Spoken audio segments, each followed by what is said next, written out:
Radio Tehran, শুরু হচ্ছে বিশ্ব সংবাদ।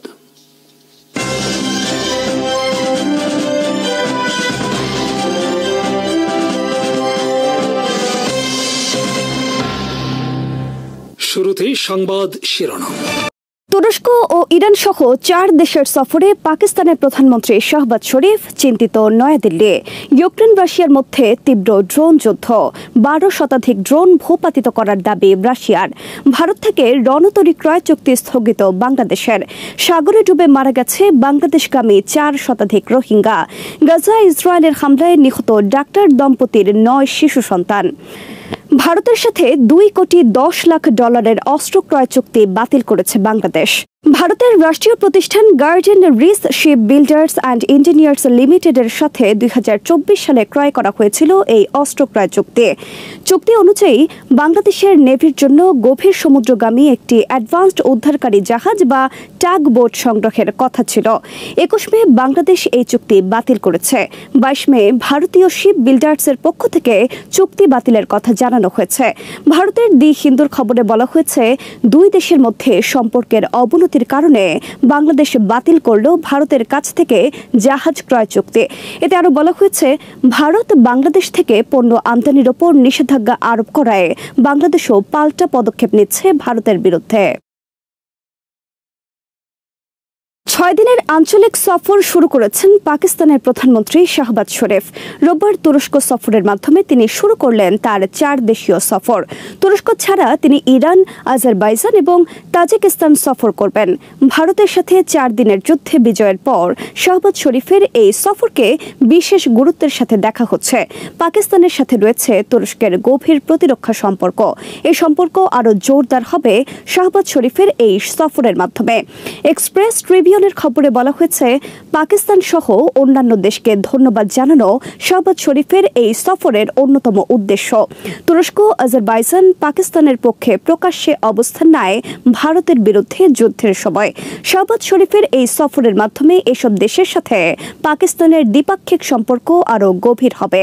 আর পাকিস্তান প্রধানমন্ত্রীর এই সফরে নতুন করে চিন্তায় পড়েছে ভারতের মোদী সরকার। এদিকে শনিবার তুরস্ক সফর করেছেন সিরিয়ার প্রেসিডেন্ট আহমেদ আল শারা। শুক্রবার সিরিয়ার ওপর থেকে যুক্তরাষ্ট্র, ইউরোপিয়ান ইউনিয়ন সহ অন্যরা অবরোধ তুলে নেওয়ার পর আহমেদ আল শারা প্রথম সফর করলেন তুরস্ক। এ সময় তিনি তার উচ্চপদস্থ কর্মকর্তাদের নিয়ে দীর্ঘ বৈঠক করেছেন তুরস্কের প্রেসিডেন্ট রিসেপ তাইয়েপ এরদোয়ানের সাথে। তুরস্কের পক্ষ থেকে বলা হয়েছে, সিরিয়া পুনর্গঠনে তারা যথাসাধ্য সহায়তা করবে।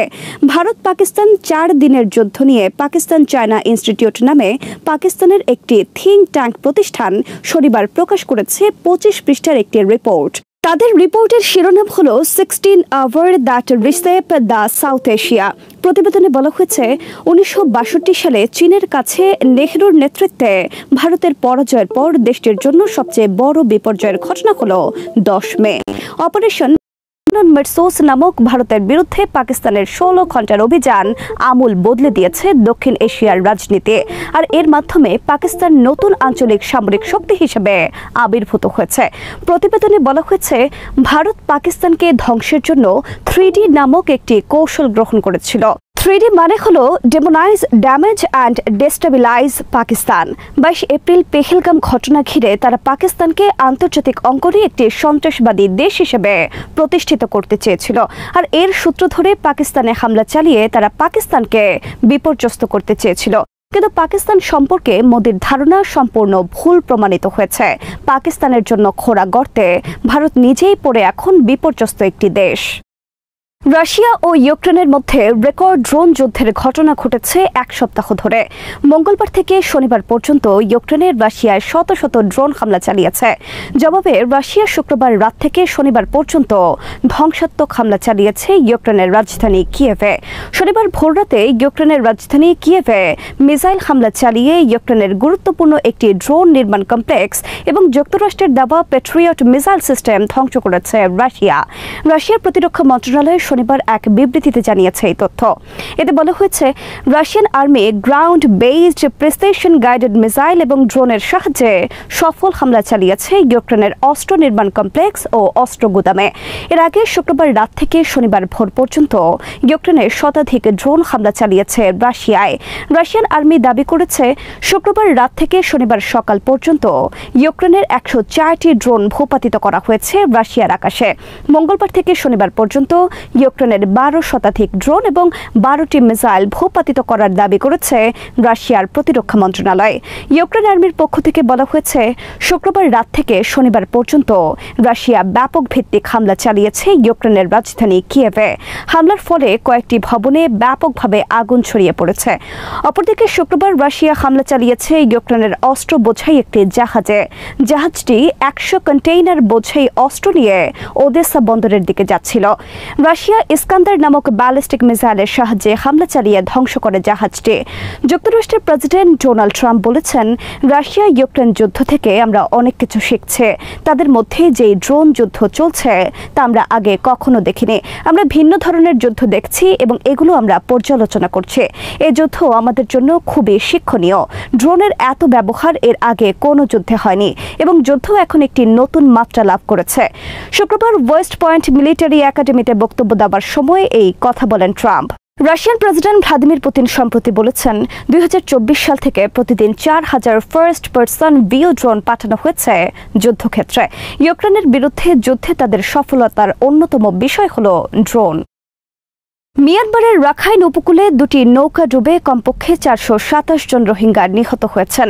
9 এবং 10 মে ঘটে মর্মান্তিক এই দুর্ঘটনা। শুক্রবার জাতিসংঘের এক বিবৃতিতে জানানো হয়েছে এই তথ্য। 9 মে 267 জন রোহিঙ্গা বোঝাই একটি নৌকা ডুবে যায় রাখাইন উপকূলে। তাদের মধ্যে মাত্র 66 জনকে উদ্ধার করা গেছে। 10 মে 247 জন রোহিঙ্গা বোঝাই আরেকটি নৌকা ডুবির ঘটনা ঘটে। তাদের মধ্যে মাত্র 21 জনকে উদ্ধার করা গেছে। তারা মিয়ানমার থেকে বাংলাদেশে আসার চেষ্টা করছিল বলে ধারণা করা হচ্ছে। মিয়ানমারের রাখাইন রাজ্যে বর্তমানে মিয়ানমার আর্মি এবং আরাকান আর্মি উভয়ের গ্রুপ গণহত্যা পরিচালনা করছে সেখানকার রোহিঙ্গাদের ওপর। তাদের গণহত্যা থেকে রক্ষা পেতে গত 9 মাসে লক্ষাধিক রোহিঙ্গা নতুন করে প্রবেশ করেছে বাংলাদেশে। শুক্রবার গাজার খান ইউনিসে ইসরায়েলের হামলায় নিহত হয়েছে এক ডাক্তার দম্পতির 9 শিশু সন্তান। ডাক্তার দম্পতি তাদের 10 শিশু সন্তানকে বাসায় রেখে গিয়েছিলেন হাসপাতালে অন্য আহত শিশুদের চিকিৎসার জন্য, কিন্তু এক পর্যায়ে তারাই হাসপাতালে গ্রহণ করলেন তাদের নিহত 7 শিশুর লাশ। মর্মস্পর্শী এই হত্যাকাণ্ড ঘিরে বিশ্বজুড়ে ইসরায়েলের বিরুদ্ধে তীব্র ক্ষোভ ছড়িয়ে পড়েছে। যুক্তরাষ্ট্রের CNN-এর খবরে বলা হয়েছে, ডাক্তার আলা আল নাজলা তার 10 সন্তানকে বাসায় রেখে গিয়েছিলেন নাসের হাসপাতালে অন্যদের জীবন বাঁচাতে। এর কয়েক ঘন্টা পর তার 7 শিশুর লাশ আসলো তারই কাছে। তারা সবাই ইসরায়েলের বোমা হামলায় আগুনে পুড়ে মারা গেছে। তাদের বয়স 4 বছর থেকে 12 বছর। শুক্রবার ঘটে মর্মান্তিক এই ঘটনা। ডাক্তার নাজলার আরও 2 সন্তান শনিবার পর্যন্ত চাপা পড়েছিল ভবনের নিচে। তাদের একজনের বয়স 7 মাস এবং আরেকজনের বয়স 2 বছর। তারাও মারা গেছে। নাজলার একজন সন্তানকে কেবল জীবিত অবস্থায় উদ্ধার করা গেছে এবং সেও গুরুতর আহত। তার স্বামীও একজন ডাক্তার এবং সেও মারাত্মক আহত অবস্থায় বেঁচে গেছে শুক্রবারের হামলা থেকে। হামলার সামান্য আগে নাজলার স্বামী ঘরে প্রবেশ করেছিল। হামলায় কোনো মতো বেঁচে যাওয়া নাজলার স্বামী ও এক সন্তানও বর্তমানে হাসপাতালের ইন্টেন্সিভ কেয়ারে রয়েছে এবং তাদের অবস্থা আশঙ্কাজনক। ডাক্তার নাজলার নিহত 9 শিশুর নাম প্রকাশ করা হয়েছে গণমাধ্যমে। তারা হলো ইয়া, রাকান, রাসলা, জেব্রান, ইভ, রিবন, সাইদিন, লুকমান এবং সিদ্রান। নাজলার বেঁচে যাওয়া একমাত্র সন্তানের নাম আদাম। তার বয়স 11 বছর। ডাক্তার নাজলা একজন শিশু চিকিৎসক এবং তার বয়স 38 বছর। ইরান তার সামরিক প্রস্তুতি বাড়াচ্ছে, শত্রুদের বিরুদ্ধে অকল্পনীয় প্রতিক্রিয়ার হুমকি দিচ্ছে। খোররাম শাহরে 13টি দেশীয়ভাবে তৈরি জাহাজ যুক্ত করার মাধ্যমে ইরান তার নৌবহরকে শক্তিশালী করেছে। শত্রুদের ক্রমবর্ধমান হুমকির প্রতিক্রিয়ায় Islamic Revolutionary Guard Corps IRGC তাদের সামরিক প্রস্তুতি জোরদার করছে। এক বিবৃতিতে IRGC ইরানের সশস্ত্র বাহিনীর অন্যান্য শাখার সাথে সমন্বয় করে সামনের সারিতে সম্পূর্ণ প্রস্তুত থাকার উপর জোর দিয়েছে। IRGC নিশ্চিত করেছে যে তাদের বাহিনী সম্পূর্ণরূপে একত্রিত এবং ট্রিগারে আঙুল রেখে যে কোনো প্রতিকূল কর্মকাণ্ডের অকল্পনীয় প্রতিক্রিয়া জানাতে প্রস্তুত। বিবৃতিতে আরও বলা হয়েছে যে কোনো আগ্রাসনের বিপরীতে যথেষ্ট শক্তিশালী প্রতিশোধমূলক হামলা চালাবে। ইরানি সেনাবাহিনী ঘোষণা করেছে যে তারা ইরানের মর্যাদা ও সম্মানের নামে শেষ রক্তবিন্দু পর্যন্ত এই ভূমি রক্ষা করবে। তারা দেশের আঞ্চলিক অখণ্ডতা, স্বাধীনতা এবং নিরাপত্তা রক্ষার জন্য তাদের প্রস্তুতির উপর জোর দিয়েছে। CNN এবং এক্সিওস উভয়ই জানিয়েছে আলোচনা ভেঙে গেলে ইসরায়েল ইরানের পারমাণবিক স্থাপনাগুলির বিরুদ্ধে দ্রুত সামরিক হামলার পরিকল্পনা তৈরি করছে। একজন ইসরায়েলি কর্মকর্তা এক্সিওসকে বলেছেন, একটি সফল হামলার জন্য কার্যকরী উইন্ডো শীঘ্রই বন্ধ হয়ে যেতে পারে। এই হুমকির প্রতিক্রিয়ায় ইরানের পররাষ্ট্রমন্ত্রী আব্বাস আরাকচি জাতিসংঘের মহাসচিব এবং আন্তর্জাতিক পারমাণবিক শক্তি সংস্থা IAEA কে একটি আনুষ্ঠানিক চিঠি পাঠিয়ে সতর্ক করে দিয়েছেন যে ইরান সম্ভাব্য ইসরায়েলি আক্রমণ থেকে রক্ষা পেতে তাদের পারমাণবিক উপকরণ স্থানান্তর করতে পারে। তিনি পুনর্ব্যক্ত করেন, ইরানের পারমাণবিক কর্মসূচি শান্তিপূর্ণ এবং সম্পূর্ণরূপে IAEA সুরক্ষার সাথে সঙ্গতিপূর্ণ। জোর দিয়ে বলেন, ইরানের স্থাপনাগুলিতে নাশকতা বা আক্রমণের যে কোনো প্রচেষ্টার একটি চূড়ান্ত প্রতিক্রিয়ার মুখোমুখি হবে। একই চিঠিতে ইরানের পররাষ্ট্রমন্ত্রী ইসরায়েলি আগ্রাসনকে উৎসাহিত করার জন্য ওয়াশিংটনকে দায়ী করেছেন। ইরান ইসরায়েলি সরকারের যে কোনো দুঃসাহসিকতার বিরুদ্ধে দৃঢ়ভাবে সতর্ক করে এবং এই সরকারের যে কোনো হুমকি বা বেআইনি কর্মকাণ্ডের চূড়ান্ত প্রতিক্রিয়া জানাবে।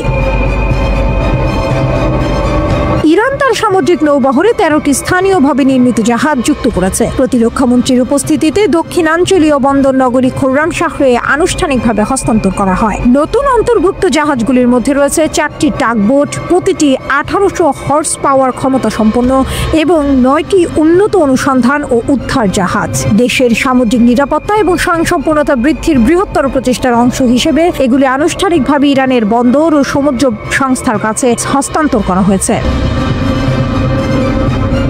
ইরানের প্রতিরক্ষা মন্ত্রণালয় উল্লেখ করেছে, নতুন জাহাজগুলি দেশীয়ভাবে বিকশিত কিছু সবচেয়ে অত্যাধুনিক এবং জটিল সিস্টেমে সজ্জিত। এগুলি সমস্ত আন্তর্জাতিক সামুদ্রিক মান পূরণ করে। ইরানের এই সামরিক প্রস্তুতি এবং হুমকির মুখে তাদের কঠোর অবস্থান পশ্চিমাদের জন্য চ্যালেঞ্জ তৈরি করছে।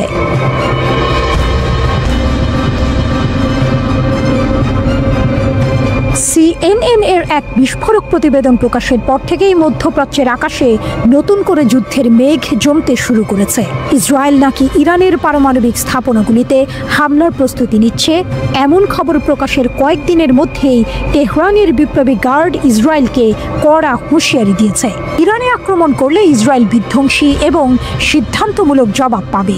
এই হুমকি পাল্টা হুমকির খেলায় আঞ্চলিক সংঘাতের ঝুঁকি যে কয়েক গুণ বেড়ে গেল তা আর বলার অপেক্ষা রাখে না। বিপ্লবী গার্ডের হুঙ্কার আমাদের যুদ্ধের ভয় দেখাচ্ছে।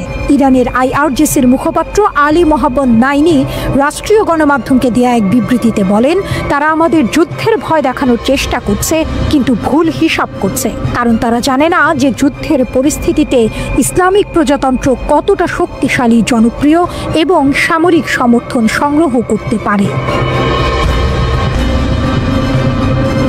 নাইনের এই বক্তব্যে ইরানের আত্মবিশ্বাস স্পষ্ট। তারা বোঝাতে চাইছে ইসরায়েলের যে কোনো আক্রমণকে রুখে দেওয়ার মতো সামরিক এবং জনসমর্থন তাদের আছে। নাইনি উল্লেখ করেন, ইরানের সামরিক শক্তি অতীতের তুলনায় অনেক বৃদ্ধি পেয়েছে। IRGC মুখপাত্র আরও বলেন, ইসরায়েলকে নিশ্চিহ্ন না করা পর্যন্ত বিশ্ব ও এই অঞ্চলে স্থিতিশীলতা ফিরে আসবে না।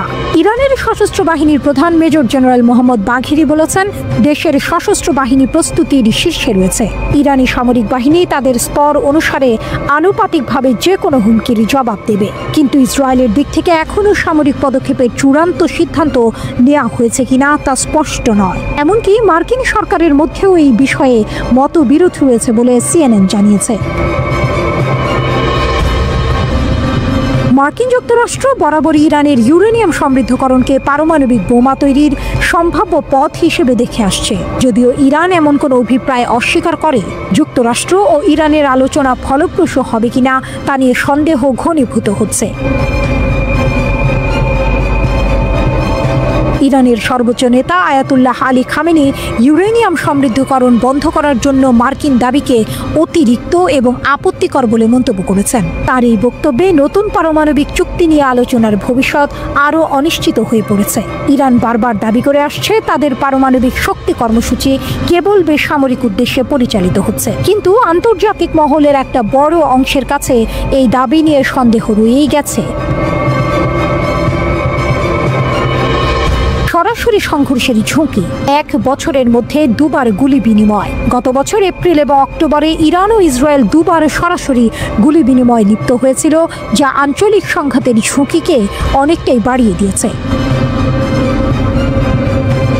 কূটনীতিকরা মনে করছেন মার্কিন ইরান আলোচনা যদি ব্যর্থ হয় অথবা ইরানের পারমাণবিক অস্ত্র তৈরির বিষয়ে ইসরায়েলি উদ্বেগ যদি দূর না হয়, তাহলে ইসরায়েলি কর্তৃপক্ষ তাদের আঞ্চলিক প্রতিদ্বন্দ্বীর বিরুদ্ধে হামলা চালাতে পারে।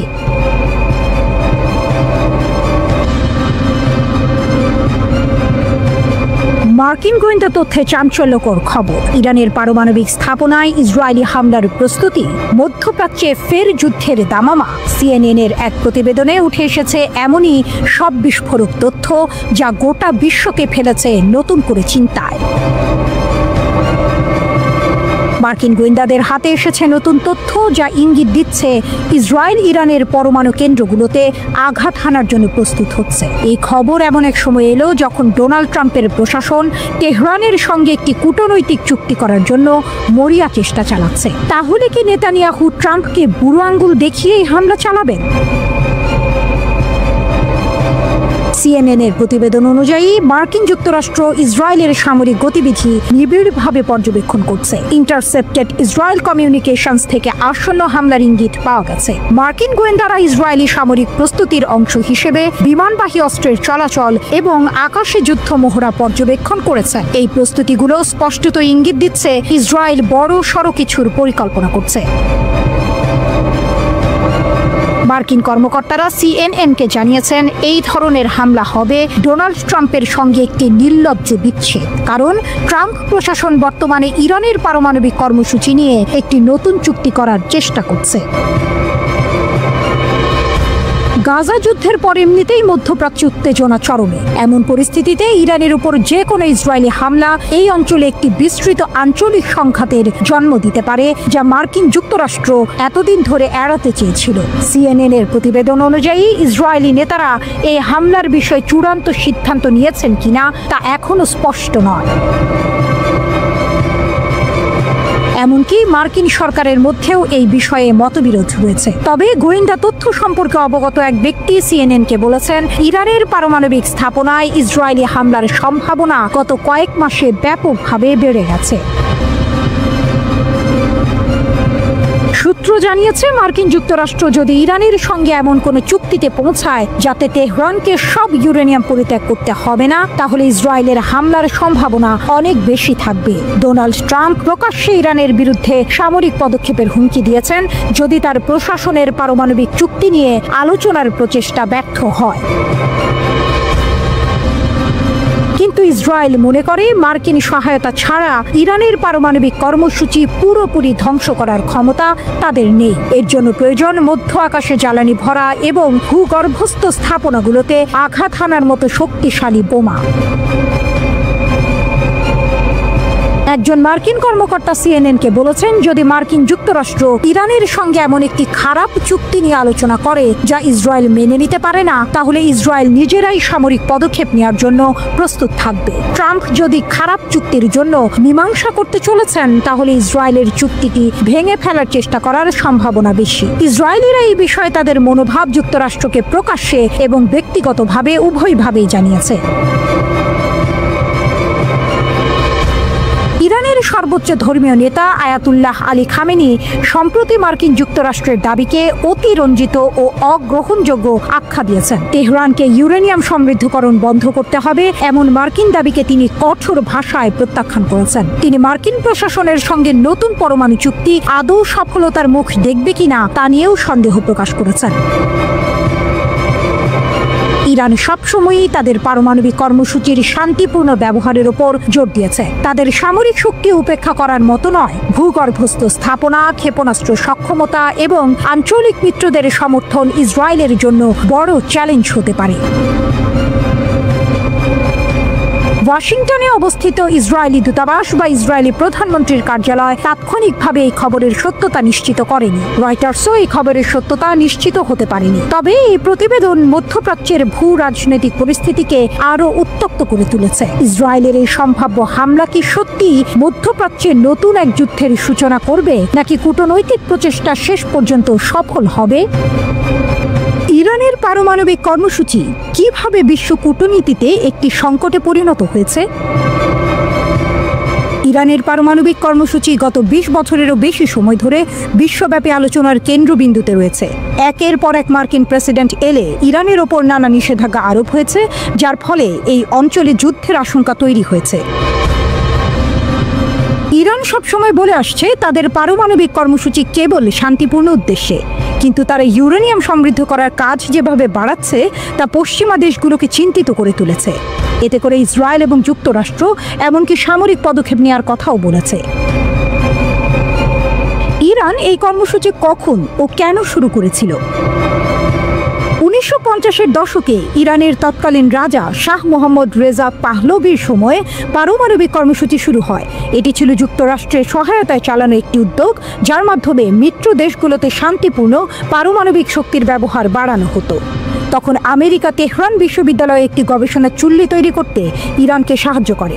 শাহ চেয়েছিলেন দেশের শহরগুলোতে পারমাণবিক শক্তির মাধ্যমে বিদ্যুৎ সরবরাহ করা হোক এবং একই সাথে ইরানের বৈজ্ঞানিক মর্যাদাও বাড়ুক। 1970-এর দশকে ইরান ফ্রান্স ও পশ্চিম জার্মানির সঙ্গে বেশ কয়েকটি পারমাণবিক চুল্লি তৈরির চুক্তি করে। আমেরিকাও তখন ইরানকে ইউরেনিয়াম সমৃদ্ধ করা ও পুনর্প্রক্রিয়াকরণের অনুমতি দেয়। এই প্রযুক্তি খুবই সংবেদনশীল, কারণ এটি পারমাণবিক বিদ্যুৎ চুল্লি বা অস্ত্র উভয়ের জন্যই জ্বালানি তৈরি করতে পারে। তখন পশ্চিমা দেশগুলো ইরানকে বিশ্বাসযোগ্য মিত্র হিসেবে দেখত, তাই এই কর্মসূচি নিয়ে তেমন সমালোচনা ছিল না। কিন্তু 1979 সালে ইসলামী বিপ্লব ঘটার পর পুরো চিত্র পাল্টে যায়। ইসলামী বিপ্লবের পর কি হয়? শাহকে সরিয়ে দিয়ে যখন রুহুল্লাহ খোমেনি ইসলামিক প্রজাতন্ত্র গঠন করলেন, তখন ইরানের বেশিরভাগ পারমাণবিক কাজ বন্ধ হয়ে যায়। বিদেশি দেশগুলো সহযোগিতা বন্ধ করে দেয়, অনেক স্থাপনা পরিত্যক্ত হয় বা অসম্পূর্ণ থেকে যায়। নতুন নেতৃত্ব তখন পারমাণবিক কর্মসূচিকে গুরুত্ব দেয়নি, কারণ তারা পশ্চিমাদের প্রভাব নিয়ে চিন্তিত ছিল এবং ইরাকের সঙ্গে যুদ্ধও চলছিল। কিন্তু 1980-এর দশকের শেষ এবং 1990-এর দশকের শুরুতে ইরান আবার পারমাণবিক কর্মসূচি শুরু করে। তারা রাশিয়া ও পাকিস্তানের সঙ্গে চুক্তি করে এবং নাতানজ ও আরাকের মতো স্থানে কাজ বাড়াতে থাকে। কিছু কাজ গোপনে চলায় বিশ্ব জুড়ে সন্দেহ তৈরি হয়।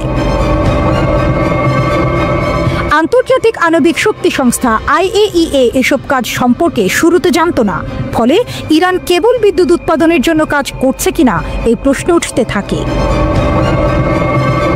পারমাণবিক অচলাবস্থার পেছনে কি ঘটেছিল? 2002 সালে ইরানের একটি বিরোধী রাজনৈতিক দল ন্যাশনাল কাউন্সিল অফ রেজিস্ট্যান্স প্রকাশ করে যে নাতানজ ও আরাকে দুটি গোপন পারমাণবিক স্থাপনা রয়েছে।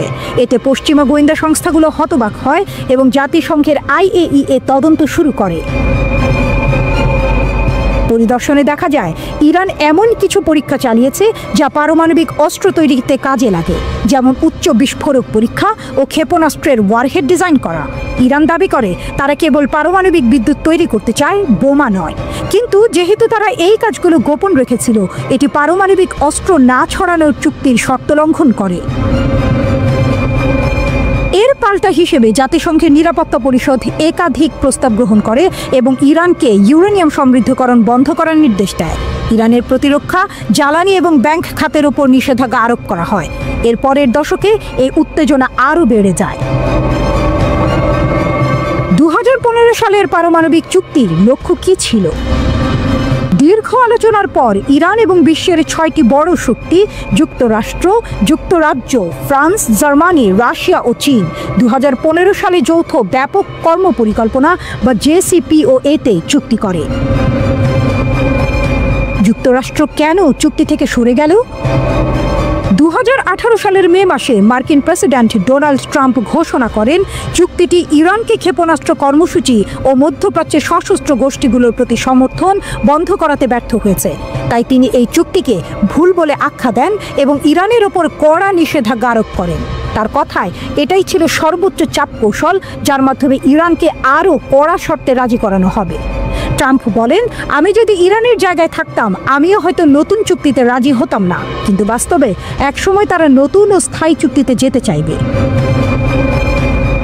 IAEA নিশ্চিত করে যে 2018 সালের মে, অগস্ট ও নভেম্বর এবং 2019 সালের শুরু পর্যন্ত ইরান চুক্তির শর্ত মান্য করেছিল, কিন্তু জো বাইডেন নির্বাচিত হওয়ার পর এবং তার ক্ষমতা গ্রহণের আগেই 2021 সালের 4 জানুয়ারি ইরান তাদের ফর্দ স্থাপনায় আবার 20% ইউরেনিয়াম সমৃদ্ধকরণ শুরু করে। তারা IAEA-কে স্থাপনা পরিদর্শনে বাধা দেয় এবং এপ্রিল থেকে 60% পর্যন্ত সমৃদ্ধ ইউরেনিয়াম উৎপাদন শুরু করে, যা চুক্তির 3.67% সীমা থেকে অনেক বেশি। IAEA বলছে এখন ইরানের কাছে চুক্তির সীমার চেয়েও বেশি পরিমাণ 60% বিশুদ্ধতায় সমৃদ্ধ ইউরেনিয়াম রয়েছে। বাইডেন প্রশাসন ট্রাম্পের চুক্তি থেকে সরে যাওয়াকেই দায়ী করে, কিন্তু ট্রাম্পের শেষ সময়ে ইরান বড় কোনো চুক্তি লঙ্ঘন করেনি। ইরান কি পারমাণবিক অস্ত্র বানানোর কাছাকাছি? মার্কিন গোয়েন্দা সংস্থাগুলোর ধারণা, এখন যদি ইরান চায় তাহলে কয়েক সপ্তাহের মধ্যেই পারমাণবিক বোমা তৈরির মতো ইউরেনিয়াম তৈরি করতে পারবে।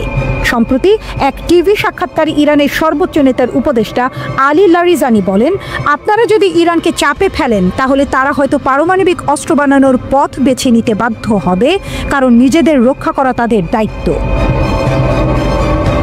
IAEA বলেছে তারা এমন কিছু ইউরেনিয়ামের চিহ্ন পেয়েছে যেগুলো কোথায় রাখা হয়েছে তা জানা নেই। ইরান এখনও সেসব বিষয়ে পরিষ্কার ব্যাখ্যা দেয়নি। ইরানের সরকারি অবস্থান কি? ইরান এখনও বলছে তাদের কর্মসূচি একেবারে শান্তিপূর্ণ। পররাষ্ট্র মন্ত্রণালয়ের মুখপাত্র ইসমাইল বাঘাই বলেন, আমরা গণবিধ্বংসী অস্ত্রের বিরোধী এবং আমাদের পারমাণবিক কর্মসূচি শান্তিপূর্ণ, এটাই আমাদের স্পষ্ট অবস্থান। তবে কর্মকর্তারা প্রায়ই আত্মরক্ষার প্রয়োজনে সতর্কতার কথা বলেন।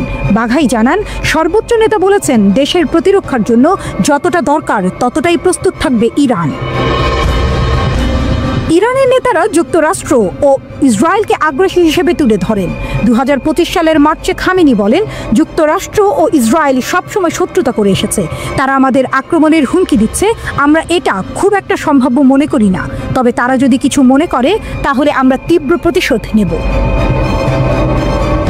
এখন যুক্তরাষ্ট্র ও ইরান আলোচনা করছে কেন? দুই দেশের কর্মকর্তারা এখন ওমানে আলোচনা করেছেন চুক্তি পুনরুজ্জীবনের আশায়। ইসরায়েলের ভূমিকা কি?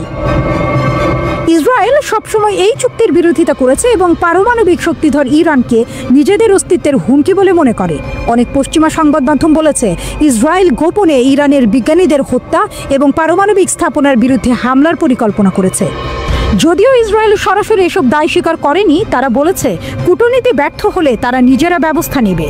ইরান বলছে ইসরায়েলের অঘোষিত পারমাণবিক অস্ত্র এবং অতীতের হামলাগুলো তাদের এই কর্মসূচিকে যৌক্তিক করে তোলে। এখন কি ঘটছে? ইরান ইউরেনিয়াম সমৃদ্ধ করার নতুন রেকর্ড করেছে। এর মধ্যে যুক্তরাষ্ট্র মধ্যপ্রাচ্যে B-2 বোমারু বিমান মোতায়েন করেছে। তেহরান হুমকি দিয়েছে তারা ভূগর্ভস্থ ক্ষেপণাস্ত্র শহরগুলো ব্যবহার করতে পারে। এই পরিস্থিতি আরও উত্তপ্ত করে তুলছে ট্রাম্পের আক্রমণাত্মক মন্তব্য। উভয় পক্ষই বলছে তারা আলোচনার পক্ষে, কিন্তু দুপক্ষের মধ্যে গভীর অবিশ্বাস রয়েছে। যুক্তরাষ্ট্র চায় কঠিন শর্তে চুক্তি হোক, আর ইরান চায় নিষেধাজ্ঞা উঠে যাক এবং নতুন করে আবার চুক্তি যেন ভেঙে না যায় সেই নিশ্চয়তা। এই আলোচনার সাফল্য শুধু ইরানের পারমাণবিক ভবিষ্যৎ নয়, বরং পুরো মধ্যপ্রাচ্যের নিরাপত্তা কাঠামো নির্ধারণ করতে পারে আগামী কয়েক দশকের জন্য। আলোচনার টেবিল যেন এক দাবার বোর্ড, এক পৃষ্ঠায় তেহরান, অন্য পৃষ্ঠায় ওয়াশিংটন, ছায়ায় দাঁড়িয়ে তেল আবিব, আর মাঝে বিশ্ব দম আটকে বসে আছে চূড়ান্ত খেলাটি দেখবে বলে।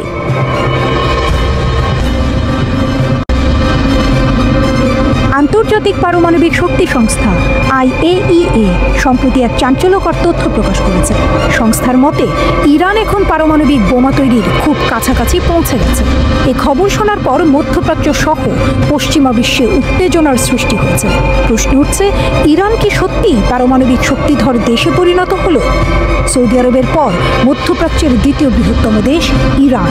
দেশটির শক্তি শুধু তার আয়তনের কারণে নয়, বরং তাদের অদম্য আত্মবিশ্বাসের কারণে। পারস্য উপসাগরীয় এই দেশের দৃঢ় মনোবল এবং অগ্রযাত্রার কারণে বিশ্ব রাজনীতির কেন্দ্রবিন্দুতে প্রায়ই তেহরানের নাম উঠে আসে। ইরানের সামরিক সাফল্য দেখে মনে হয় তাদের সামনে কোনো বাধা নেই, তারা যেন নিরবিচ্ছিন্ন গতিতে এগিয়ে চলেছে।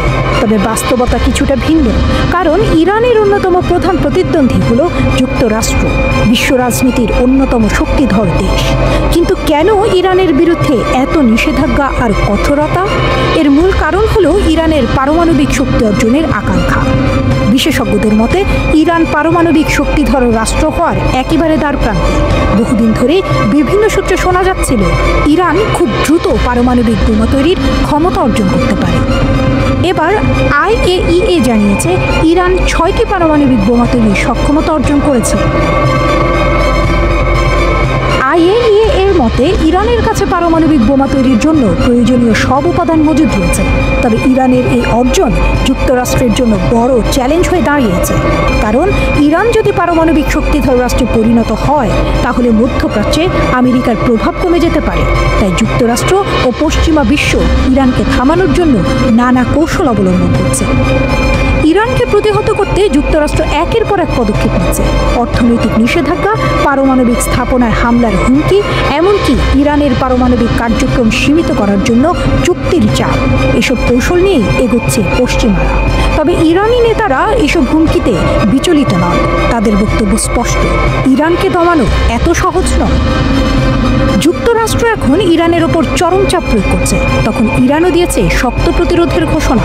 দেশটির প্রেসিডেন্ট সরাসরি চ্যালেঞ্জ ছুড়ে দিয়ে বলেছেন, এসো আমাদের গুরুত্বপূর্ণ স্থাপনাগুলো ধ্বংস করো। যদি 100টি পারমাণবিক স্থাপনা ধ্বংস করো তাহলে আমরা 1000টি নতুন স্থাপনা তৈরি করব। তেহরান আরও স্পষ্ট করে দিয়েছে, যদি শত্রুরা একটুও ভুল করে তাহলে তার ভয়াবহ পরিণতি হবে। ইরানের হাত যে কোনো মুহূর্তে ট্রিগারে চলে যাবে। সামান্য উস্কানি পেলেই তারা পাল্টা জবাব দিতে পিছপা হবে না। এখন আর কোনো কিছুই ইরানকে থামাতে পারবে না। দেশটি এগিয়ে চলেছে দুর্বার গতিতে, পশ্চিমাদের কোনো শাসন নিষেধের তোয়াক্কা না করে। এরই মধ্যে ইরানের পারমাণবিক শক্তি অর্জনের এই সাফল্য বিশ্বকে অবাক করে দিয়েছে। ইরানের এমন আত্মবিশ্বাস যেন যুক্তরাষ্ট্রের গলায় কাঁটার মতো বিঁধছে। আর তাই ট্রাম্প প্রেসিডেন্ট থাকাকালীন সময় থেকে ইরানের ওপর একের পর এক নিষেধাজ্ঞা আরোপ করেছে। দ্বিতীয় মেয়াদে ফেরার পরও তার একই নীতি অব্যাহত ছিল। তবে বাস্তবতা হলো ট্রাম্পের এসব নিষেধাজ্ঞা কোনো কাজে আসেনি। এত বাধার পরও ইরান তার কূটনৈতিক দক্ষতা আর অদম্য ইচ্ছাশক্তির মাধ্যমে পারমাণবিক শক্তির পথে এগিয়ে গেছে, যা আজ বিশ্ববাসীর কাছে এক বিস্ময়। 2019 সাল থেকেই ইরান পারমাণবিক অস্ত্র তৈরির মূল উপাদান ইউরেনিয়াম সংগ্রহের দিকে মনোযোগ দেয়। যুক্তরাষ্ট্র ও ইসরায়েলের মতো শক্তিধর দেশগুলোর বিরুদ্ধে প্রতিরক্ষা শক্তি বাড়ানোর জন্যই তারা এই উদ্যোগ নেয়। আন্তর্জাতিক পরমাণু শক্তি সংস্থা এর মতে সাধারণত 90% বিশুদ্ধ ইউরেনিয়াম দিয়ে পারমাণবিক অস্ত্র তৈরি করা হয়, আর ইরানের কাছে বর্তমানে 60% বিশুদ্ধ ইউরেনিয়াম মজুদ আছে। এই বিষয়ে IAEA প্রধান রাফায়েল গ্রসি জানিয়েছেন, ইরানের কাছে বর্তমানে 250 কেজি ইউরেনিয়াম রয়েছে, যার বিশুদ্ধতার মাত্রা 60% ছাড়িয়ে গেছে। যদি দেশটি আরও ইউরেনিয়াম বিশুদ্ধ করতে পারে তাহলে তারা 6টি পারমাণবিক বোমা তৈরি করতে পারবে। এ কারণেই এখন ইরানের সঙ্গে আলোচনা করা জরুরি বলে মনে করছে বার্তা সংস্থা রয়টার্স। তবে ইরান এই বিষয়ে কড়া বার্তা দিয়েছে। তারা আন্তর্জাতিক পরমাণু শক্তি সংস্থাকে সতর্ক করে বলেছে যেন তারা কোনো পক্ষপাতমূলক সিদ্ধান্ত না নেয় এবং ইরানের বিরুদ্ধে পশ্চিমাদের হাতিয়ার হিসেবে ব্যবহৃত না হয়। ইরানের পরমাণু শক্তি সংস্থার প্রধান মোহাম্মদ ইসলামী স্পষ্টভাবে বলেছেন, IAEA এর উচিত রাজনীতি থেকে দূরে থেকে শুধু পেশাদারভাবে কাজ করা। তিনি আরও জানান, ইরান সবসময়ই জাতিসংঘের পরমাণু সংস্থার সঙ্গে যোগাযোগ রাখছে, কিন্তু কিছু ইউরোপীয় দেশ ইরানের বিরুদ্ধে IAEA এর মাধ্যমে একটি নেতিবাচক প্রতিবেদন তৈরি করানোর চেষ্টা করছে, যা ইরান কোনোভাবেই মেনে নেবে না। তিনি সংস্থাটিকে আহ্বান জানিয়েছেন যেন তারা নিরপেক্ষ থেকে আইন মেনে চলে এবং কোনো রাজনৈতিক পক্ষপাতিত্ব না করে। তেহরানের কড়া সতর্কবার্তার পরও পারমাণবিক ইস্যুতে একের পর এক মন্তব্য করে যাচ্ছেন আন্তর্জাতিক পরমাণু শক্তি সংস্থার প্রধান রাফায়েল গ্রসি। তিনি বলেছেন, ইরান ও যুক্তরাষ্ট্রের মধ্যে সরাসরি যোগাযোগ না থাকা বেশ উদ্বেগজনক। পারমাণবিক আলোচনা শুরু না হওয়ায় সমস্যাটা আরও জটিল হচ্ছে। এ সময় তিনি যুক্তরাষ্ট্রের বাধা এবং ইরানের ওপর দেশটির একতরফা নিষেধাজ্ঞা উপেক্ষা করে দুই দেশের মধ্যে ইতিবাচক সম্পর্ক গড়ে তোলার আহ্বান জানান। কিন্তু তার এই অবস্থান নিয়ে বিশ্ব রাজনীতিতে প্রশ্ন উঠছে, IAEA কি সত্যিই নিরপেক্ষ নাকি পশ্চিমাদের পক্ষেই কথা বলছে? আগে থেকেই যুক্তরাষ্ট্রপন্থী মনোভাবের জন্য ইরান সংস্থাটিকে সতর্ক করেছিল রাজনীতি থেকে দূরে থাকার ব্যাপারে। তবে এবার আর মৃদু সতর্কতা নয়, সর্বোচ্চ কঠোরভাবে IAEA কে সতর্ক করল তেহরান। দীর্ঘদিন ধরে ইরান সংস্থাটিকে নিরপেক্ষ থাকতে বলেছে, কিন্তু তাতে কোনো ফল হয়নি। বরং দিন দিন IAEA যেন যুক্তরাষ্ট্র ও পশ্চিমা বিশ্বের মুখপাত্র হয়ে উঠেছে। এখন প্রশ্ন হলো, ইরান কি করবে? তারা কি যুক্তরাষ্ট্র ও ইসরায়েলের সব ষড়যন্ত্রের বিরুদ্ধে শক্ত প্রতিরোধ গড়ে তুলবে? যুদ্ধের গুঞ্জন, ইরানের পাল্টা আঘাত। ইরান যখন নিশ্চিতভাবে পারমাণবিক শক্তির শীর্ষ পর্যায়ে পৌঁছে গেছে, তখন যুক্তরাষ্ট্র ও ইসরায়েল তাদের শেষ চেষ্টার পরিকল্পনা করছে। শোনা যাচ্ছে, যুক্তরাষ্ট্র ও তার ঘনিষ্ঠ মিত্র ইসরায়েল যৌথভাবে ইরানের ওপর হামলার ছক কষছে।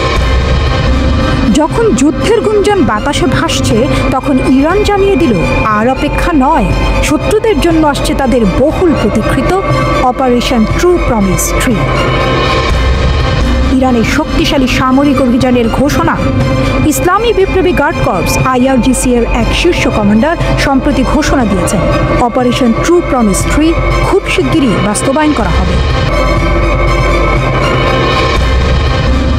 IRGC ডেপুটি কোঅর্ডিনেটর আলী ফজলি জানিয়েছেন, এর আগে ট্রু প্রমিস 1 ও ট্রু প্রমিস 2 সফলভাবে বাস্তবায়ন করা হয়েছে। এবার তৃতীয় ধাপ শুরু হবে পরিকল্পনা অনুযায়ী। এর আগে IRGC প্রধান মেজর জেনারেল হোসেন সালামি বলেছিলেন, ইসরায়েলের বিরুদ্ধে পরিচালিত ট্রু প্রমিস 1 ও ট্রু প্রমিস 2 ছিল শুধুই সতর্কবার্তা, মূল প্রতিশোধ এখনও নেওয়া হয়নি। এবারে ট্রু প্রমিস 3 সম্পর্কে ইঙ্গিত দিয়ে জেনারেল সালামি স্পষ্ট করে বলেছেন, যদি শত্রুরা তাদের ষড়যন্ত্র চালিয়ে যায়, তাহলে এবার ইরান এমন আঘাত করবে যা আগে কখনো কেউ দেখেনি। তিনি আরও বলেন, আজকের ইরান আগের চেয়ে অনেক শক্তিশালী। আমরা এতটাই ক্ষমতাধর যে পুরো বিশ্ব কাঁপিয়ে দিতে পারি। আমাদের শক্তি শত্রুদের কল্পনার বাইরে। ইতোমধ্যেই ইরান তার শক্তিশালী অস্ত্রভাণ্ডার গড়ে তুলেছে, যা শত্রুদের জন্য আতঙ্কের কারণ হয়ে উঠেছে। নর্থ কোরিয়ার নকশার উপর ভিত্তি করে ইরান গোপনে পারমাণবিক ক্ষেপণাস্ত্র তৈরি করেছে বলে দাবি করেছে national council of resistance of Iran. এসব ক্ষেপণাস্ত্র ইরান থেকে ইউরোপে উড়ে গিয়ে ভয়াবহ ধ্বংসযজ্ঞ চালাতে সক্ষম। গোপন পারমাণবিক কর্মসূচি। NCRI এর প্রতিবেদনে বলা হয়েছে, তেহরান 2টি গোপন স্থাপনায় এসব অস্ত্র তৈরি করছে, যেখানে আসলে স্যাটেলাইট উৎক্ষেপণ কেন্দ্র হিসেবে ছদ্মবেশে পরিচালিত হচ্ছে। এসব কেন্দ্রে পারমাণবিক কর্মসূচি আরও দ্রুত গতিতে এগিয়ে নেওয়া হচ্ছে। তেহরানের তৈরি ক্ষেপণাস্ত্রগুলো 3000 কিলোমিটারের বেশি দূরত্ব অতিক্রম করতে পারে, যা ইউরোপের বিভিন্ন স্থানে হামলা চালানোর জন্য যথেষ্ট। এই মিসাইল তৈরির কার্যক্রম ভূগর্ভস্থ সাইটে পরিচালিত হচ্ছে, যাতে গোয়েন্দা নজরদারি থেকে বাঁচা যায়। স্যাটেলাইট চিত্রে দেখা গেছে, এই স্যাটেলাইটগুলোর গোপনীয়তা নিশ্চিত করতে কংক্রিট প্ল্যাটফর্ম ব্যবহার করা হয়েছে। তবে ইরানের দাবি, এটি স্যাটেলাইট উৎক্ষেপণের জন্য একটি প্রদর্শনী মাত্র। ইরানের নতুন ব্যালিস্টিক মিসাইল। সম্প্রতি ইরান তাদের নতুন ব্যালিস্টিক মিসাইল এতেমাদ উন্মোচন করেছে, যা 1700 কিলোমিটার দূরের লক্ষ্যবস্তুতে আঘাত হানতে সক্ষম। এছাড়া ইসলামী বিপ্লবী গার্ড কর্পস IRGC ও প্রতিরক্ষা গবেষণা সংস্থা শাহরুদ মিসাইল কেন্দ্র পরিচালনা করছে, যেখানে পারমাণবিক ওয়ারহেড তৈরি করা হচ্ছে। এই ওয়ারহেড গাহেম 100 ক্ষেপণাস্ত্রে সংযোজন করা হবে, যা আরও উন্নত মারাত্মক ধ্বংসযোগ্য চালাতে সক্ষম। NCRI এর দাবি, IRGC আগামী কয়েক মাসের মধ্যে উন্নত গাহেম 100 রকেটের পরীক্ষা চালানোর পরিকল্পনা করছে। ইরানের গোপন পরীক্ষাগার। দ্বিতীয় পরীক্ষামূলক কেন্দ্রটি সেমনান শহরের দক্ষিণ পূর্বে, যা 2005 সাল থেকে সম্প্রসারিত হচ্ছে। এখানে সিমোর ক্ষেপণাস্ত্রের উন্নয়ন চলছে, যা উত্তর কোরিয়ার নকশার ভিত্তিতে তৈরি। NCRI আরও দাবি করেছে ইরান তার গোপন কর্মসূচিকে মহাকাশ গবেষণা কর্মসূচির সঙ্গে যুক্ত করেছে, যাতে আন্তর্জাতিক সম্প্রদায় সহজে সন্দেহ করতে না পারে। এই লক্ষ্যে খামেনি স্পেস লঞ্চ টার্মিনাল প্রতিষ্ঠা করা হয়েছে। রাশিয়া ও চীনের সঙ্গে জোট। এদিকে ইরানের প্রেসিডেন্ট মাসুদ পেজেশকিয়ান বলেছেন, আমরা রাশিয়া ও চীনের সঙ্গে সম্পর্ক আরও শক্তিশালী করব। আমেরিকার একতরফা ও স্বৈরাচারী নীতির বিরুদ্ধে আমরা প্রতিরোধ গড়ে তুলতে প্রস্তুত। সম্প্রতি রাশিয়ার সঙ্গে 20 বছরের কৌশলগত প্রতিরক্ষা চুক্তি স্বাক্ষর করেছে ইরান। প্রথমবারের মতো ক্রেমলিন সফরে গিয়ে প্রেসিডেন্ট পেজেশকিয়ান রাশিয়ার সঙ্গে প্রতিরক্ষা চুক্তিতে স্বাক্ষর করেন। সামরিক মহড়া ও ট্রু প্রমিস 3। ইরান একটার পর একটা সামরিক মহড়া চালিয়ে যাচ্ছে। তারা নতুন নতুন ক্ষেপণাস্ত্র পরীক্ষা করছে ও নিজেদের পারমাণবিক শক্তি আরও শক্তিশালী করছে। এখন প্রশ্ন উঠছে, ইরান কি বহুল আলোচিত অপারেশন ট্রু প্রমিস 3 এর মাধ্যমে তার পারমাণবিক শক্তিমত্তার জানান দিতে যাচ্ছে? ইরান ও তার পারমাণবিক কর্মসূচি নিয়ে বিশ্ব রাজনীতিতে আলোচনা বহু পুরনো। একদিকে চিরশত্রু ইসরায়েল, অন্যদিকে যুক্তরাষ্ট্রের কঠোর নিষেধাজ্ঞা। এসব উপেক্ষা করে ইরান নিজেদের সামরিক ও পারমাণবিক শক্তিকে আরও এগিয়ে নিচ্ছে। আজকের ইরান আগের চেয়ে অনেক বেশি অপ্রতিরোধ এবং তাদের সাম্প্রতিক পারমাণবিক কার্যক্রমে তার সবচেয়ে বড় প্রমাণ। ইরান রেডিওর বিশেষ টকশো খোলা দৃষ্টি নিয়ে আজও আমরা হাজির হয়েছি আপনাদের সামনে। আজকের স্টুডিওতে আমাদের সঙ্গে উপস্থিত রয়েছেন বিশেষ অতিথি হিসেবে বাংলাদেশের অত্যন্ত স্বনামখ্যাত, আপনাদের সবারই পরিচিত প্রিয় মুখ জনাব সৈয়দ সামাদুল হক। তিনি বাংলা টিভির ব্যবস্থাপনা পরিচালক। তো আমরা আজকে তার সাথে গল্প করব, কথা বলবো। তিনি সম্প্রতি ইরানে এসেছেন একটি আন্তর্জাতিক সেমিনারে, মিডিয়া বিষয়ক একটি সেমিনারে অংশ নিতে। তো এই বিষয়ে আমরা তার সাথে আলাপ করব। জনাব সামাদুল হক, আপনাকে খোলা দৃষ্টিতে স্বাগত জানাচ্ছি। ধন্যবাদ আমাকে আপনাদের অনুষ্ঠানে আমন্ত্রণ জানানোর জন্য এবং ইরানে এসে আপনাদের সাথে কথা বলতে পারা এবং বিশেষ করে এখানে আমার মতামত, আমার অভিমত ব্যক্ত করতে পারে সুযোগ দেওয়া অত্যন্ত আনন্দের ব্যাপার। আমরাও বিশেষভাবে সম্মানিত বোধ করছি আপনাকে স্টুডিওতে পেয়ে। তো আপনার তো সম্ভবত ইরান সফরের আগেও হয়েছিল। জি, তো এবার ঠিক কোন উপলক্ষে? এর আগেও আমি ইরানে এসেছি, কিন্তু সেই সময় আমার আসলে ছিল ব্যক্তিগত কারণে, ব্যক্তিগত উদ্যোগের সফর। কিন্তু এবার সফরটা একটু অন্যরকম। এটা ইরান সরকারেরই একটা প্রকল্প। এটা IRIB এটার দায়িত্বে এবং তার প্রতি এটা তৃতীয়বারের মতো এটা করছে সুভা মিডিয়া ফেস্টিভ্যাল। তো এইখানে আমাদেরকে আমন্ত্রণ জানিয়েছে এবং তাদেরই আমন্ত্রণে আমি এবার এসেছি।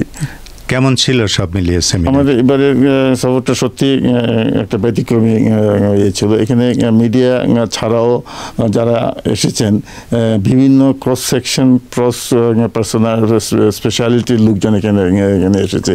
তো এই জন্য এদের আয়োজনটা শুধু মিডিয়াতে না থেকে আরও অন্যান্য সেকশনে একটু বিস্তৃত হয়েছিল। যেমন ওনারা আমাদেরকে অনেক গুরুত্বপূর্ণ স্থাপনা দেখাতে নিয়ে গিয়েছেন, অনেক গুরুত্বপূর্ণ ব্যক্তিদের সাথে আমাদের পরিচয় করে দিয়েছেন, অনেকের সাথে আমাদের কথা বলার সুযোগ হয়েছে। তো এই জিনিসগুলো আমাদের কাছে একটা বাড়তি পাওনা ছিল, এবং এতে সত্যিকারভাবে আমরা নিজেদেরকে সমৃদ্ধ করতে পেরেছি, এবং এতে ইরান সম্পর্কে আমরা আরো ইন ডেপথ আমরা জানার সুযোগ হয়েছে। কতগুলো দেশ অংশ নিয়েছে এখানকার? আমি তো এক্স্যাক্টলি নাম্বারটা বলতে পারবো না, তবে ইউরোপ, এশিয়া তো বটেই, আফ্রিকা, সোভিয়েত রাশিয়া, ইউরোপেরও প্রতিনিধিত্ব ছিল, ইউরোপের অনেক দেশ থেকে অনেক দেশের প্রতিনিধিত্ব ছিল। জি, তো আপনাদেরকে যে বললেন অনেকগুলো ঐতিহাসিক স্থান দেখার সুযোগ হয়েছে, ওনারা দেখিয়েছেন, কেমন লাগলো আপনার? আমাদের যেমন আমরা আসার পরেই প্রথম দিনই আমাদের যেটা ইয়ে ছিল সেটা হচ্ছে সামরিক মিউজিয়াম, যেটা এবং এখানে যে ইরানের যে মিলিটারি প্রিপারেশন এবং তাদের যে মিলিটারি সেট আপ, এবং একটা ইসলামিক স্টেট হিসেবে ইরান যেভাবে এখানকার মিডল ইস্টে মুসলমানদের স্বার্থ রক্ষার জন্য যেভাবে কাজ করছে এবং তাদের যে প্রত্যয়, সেই সম্পর্কে ওরা আমাদেরকে ব্যাপকভাবে অবহিত করেছে। এবং এদের যে মিসাইল সিস্টেম, যে সিস্টেমগুলো ওরা রিসেন্টলি ডেভেলপ করেছে, from the very beginning to একেবারে আপ টু ডেট, একদম লেটেস্ট যে মিসাইল সিস্টেম গুলো সবগুলো ওরা আমাদেরকে ঘুরিয়ে ঘুরে দেখিয়েছে।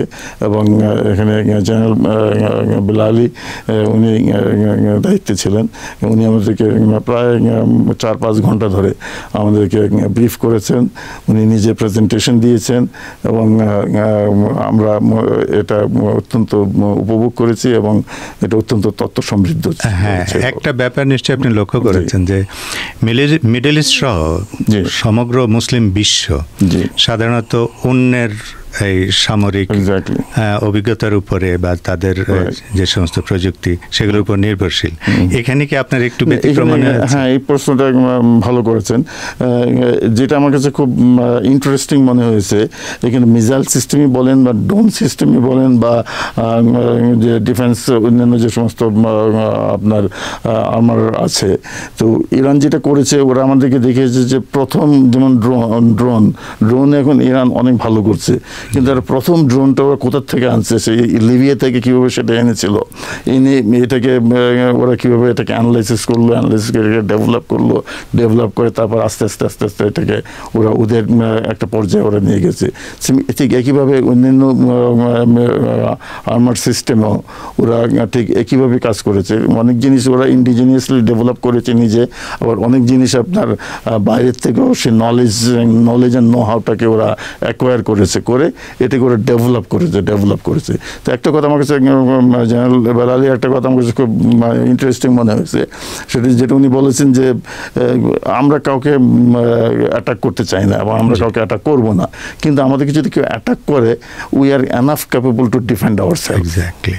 তো সেটা আমার মনে হলো যে তাদের যে প্রিপারেশন, তাদের যে এখনকার যে অবস্থা, সেটা ওরা যৌক্তিকভাবেই বোধহয় সেটা দাবি করতে পারে আর কি। করতে পারে।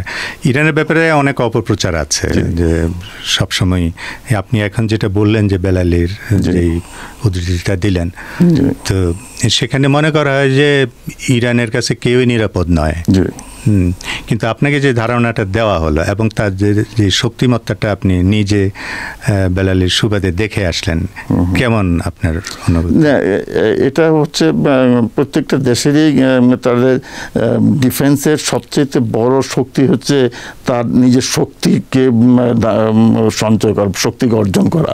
If you are weak everybody will knock you. আপনি যদি আপনার নিজের যে শক্তি থাকে তখন আপনাকে নক করতে চিন্তা ভাবনা করে করতে হবে। তো আমার মনে হয় যে ইরান সেই কাজটাই করেছে। They have develop their strength, now they can negotiate and they can talk with from their position of strength. এবং সেটা যদি না হয় তার নেগোসিয়েশনও হয় না এবং এটার দ্বারা কোনো কিছু অর্জনও করা যায় না।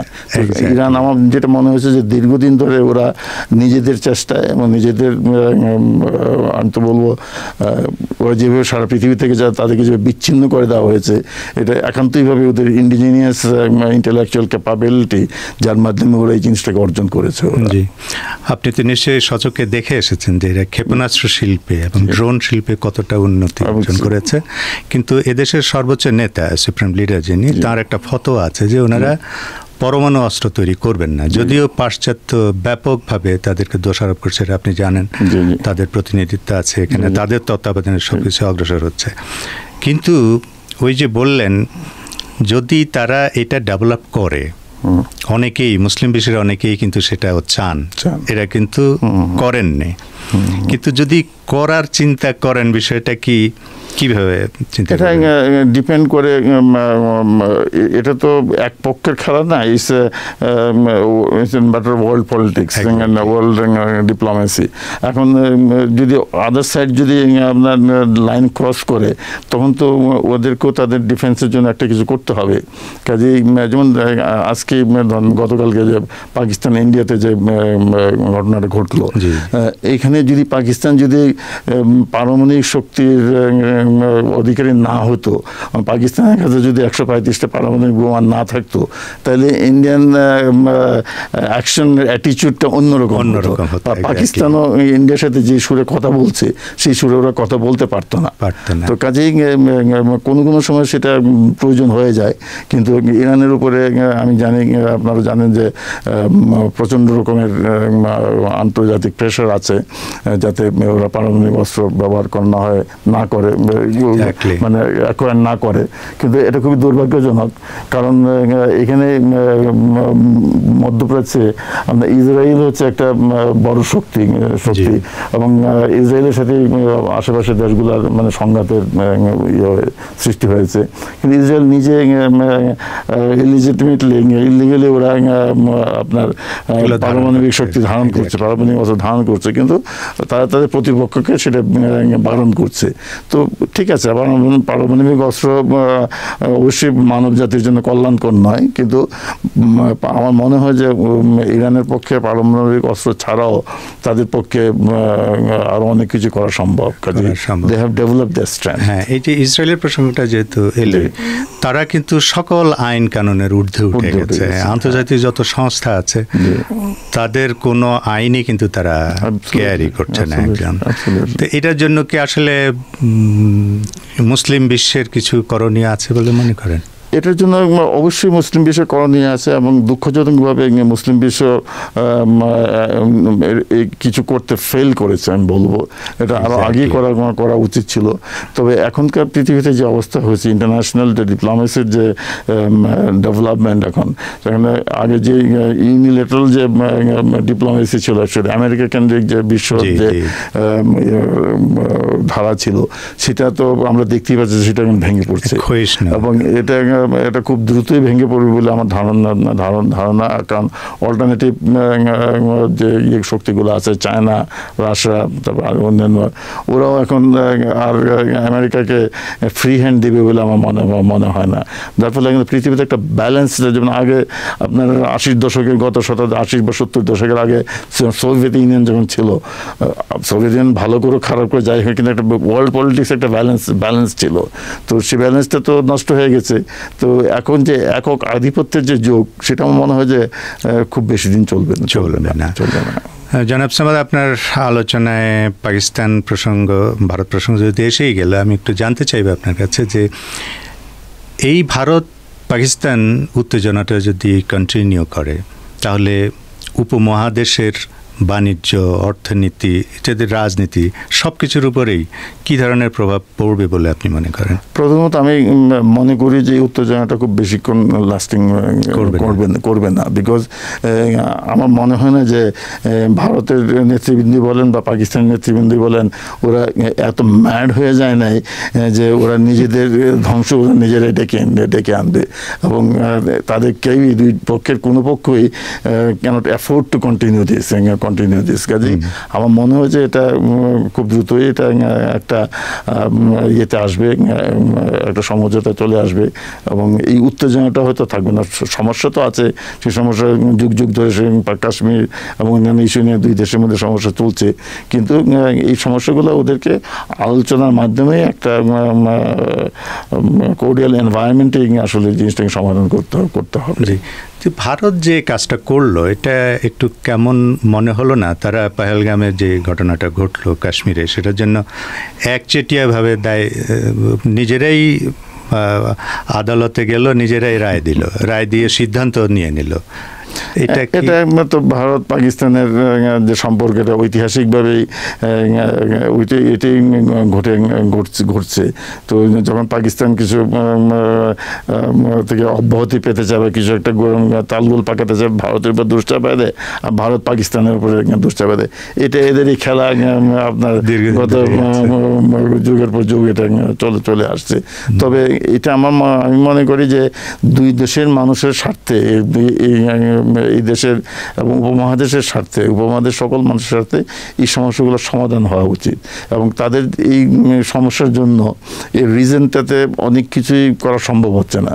যেমন সার্ক একসময় একটা খুব পাওয়ারফুল অর্গানাইজেশন হিসেবে ডেভেলপ করেছিল, সার্কের মাধ্যমে বেশ কিছু ভালো কাজ হচ্ছিল, কিন্তু পাকিস্তান এবং ভারতের মধ্যে এই কনফ্লিক্টের জন্য সার্ক এখন প্রায় মৃত।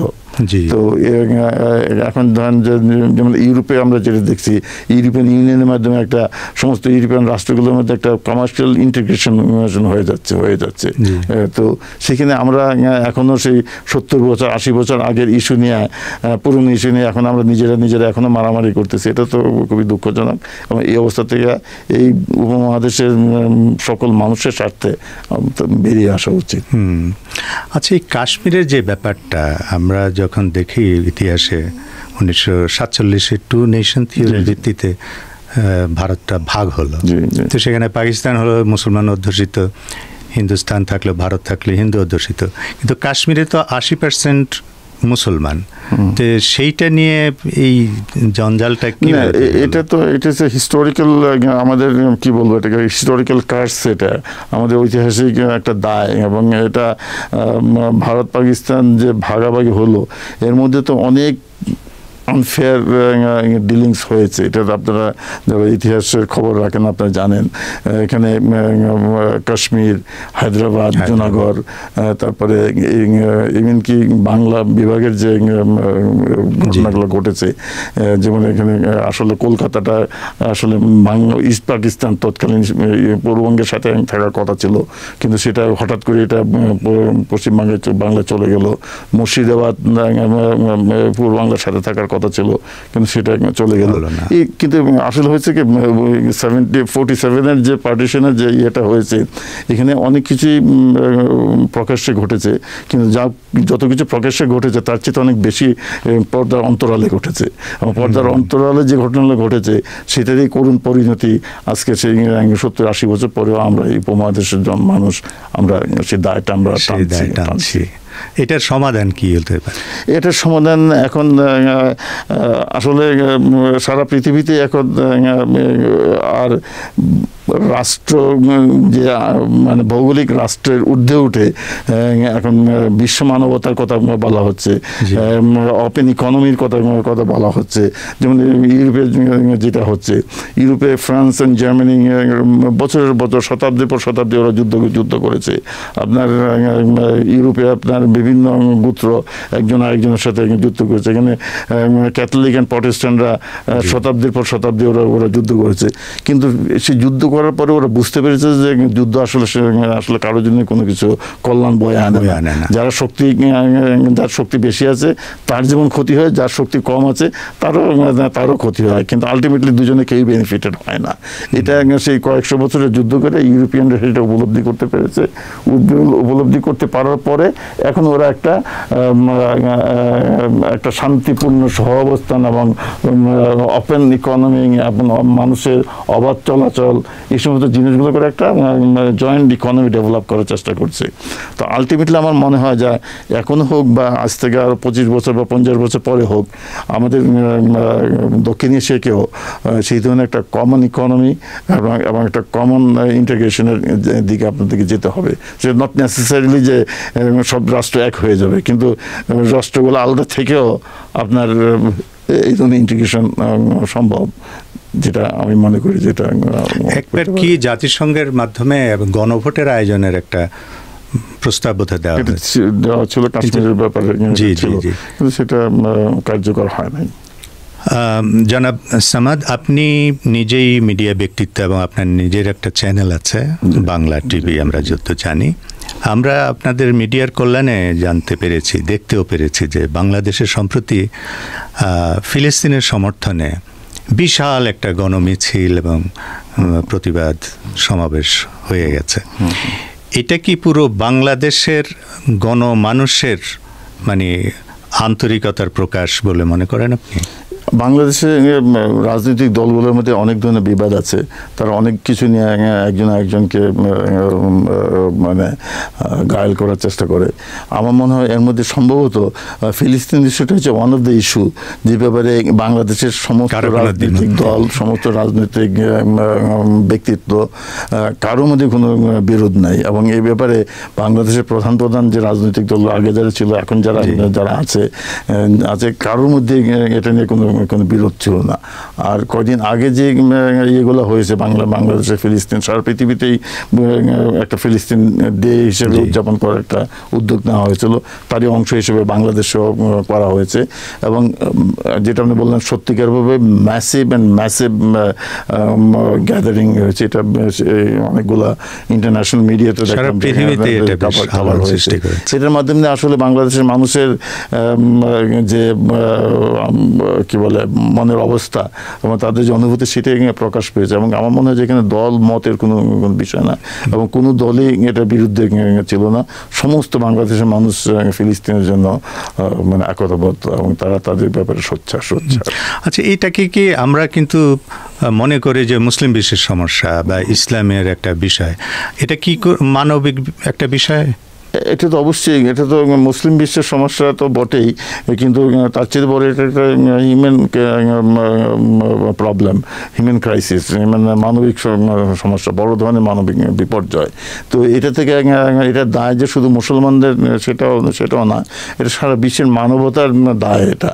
কারণ গাজাতে গত বছর খানেক ধরে, বছরের উপরে যা ঘটছে, এটা তো কোন সভ্য সমাজে এটা চলতে পারে না, হওয়া উচিত না। এবং আমরা দ্বিতীয় বিশ্বযুদ্ধের কথা আমরা বলি, আমরা হলোকাস্টের কথা বলি, কিন্তু আমরা যদি হলোকাস্টকে নিয়ে যদি আমরা কথা বলি, তাহলে গাজায় যেটা ঘটছে সেটাকে হলোকাস্টের চেয়ে কম হয় কীভাবে? হ্যাঁ, কাজে এটা কোনোভাবেই ইয়ে নয়। তবে আমি মনে করি যে এটা আলোচনার মাধ্যমে এটা আলটিমেটলি সমাধান হবে, এবং এখন তো আলোচনা হচ্ছে, দুই পক্ষে আলোচনা করছে, যদি আবার আলোচনা ভেঙে যাচ্ছে, আবার আলোচনা হচ্ছে, এর মাধ্যমে একটা সমাধানে আসা উচিত।